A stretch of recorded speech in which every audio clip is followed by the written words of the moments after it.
What's up mga B?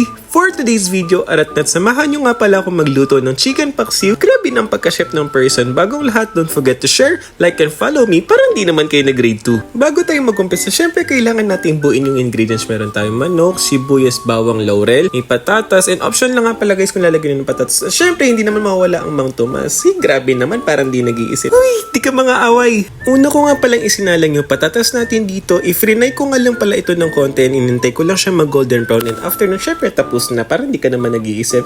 Uy, bakit ka magsusungit? And after nun, isusutay na natin yung bawang and sibuyas natin and ilalagay natin yung manok natin. Actually guys, itong manok na to is galing pa siya sa Turkey kasi my God, grabe ang pagka-rich kid ng person. Uy, tatakpan nga lang pala natin ito para at least manuot yung init sa loob ng manok, pas madali itong matunaw. Uy, di siya magiging kandila. So yun, lalagyan na natin ito ng condiments. Nilagyan ko nga pala siya ng paminta at magic sarap para at least pag-suti or pag-gisa pa lang natin may lasa na ito. Tsaka ko lang nga pala siya nilagyan ng suka para at least mawala yung lansa. Pero di ko lang sure ha guys, sa comment down below kung pampalis nga talaga ng lansa yung suka. Wala naman kayong pake kasi recipe ko to.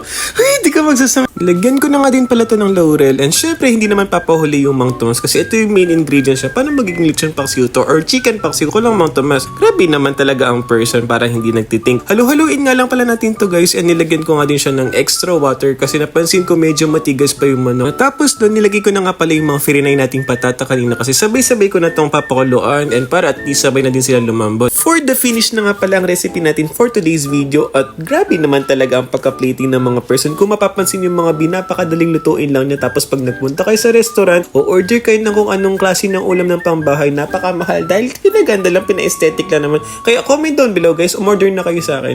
Ay, di ka magiging reseller. Diba mga life hack lang talaga yun kesa umorder or lumabas pa ako kumain sa restaurant. Ba't di na lang ako magluto sa bahay? Marunong naman talaga ako, masarap pa ako magluto kasi nga lang wala talaga tayong kasama kasi mag-isa lang tayo sa buhay. Ay, di ka magdadrama si OA. Oh, so wala mga partner dyan mga naghahanap ba kayo ng magaling magluto, masarap magluto, masarap pa. Ay, di ka magpipiling OA. Galaw nyo tayong mga baso dyan mga habol tayo sa Pasko. Pero in fairness mga kung i-rate ko nga pala yung luto ko out of 10, 8.5 kasi first time ko nga lang palang lutuin to. At dito na nga pala nagtatapos ang aking vlog. Don't forget to share, like, and follow me. See you on my next video!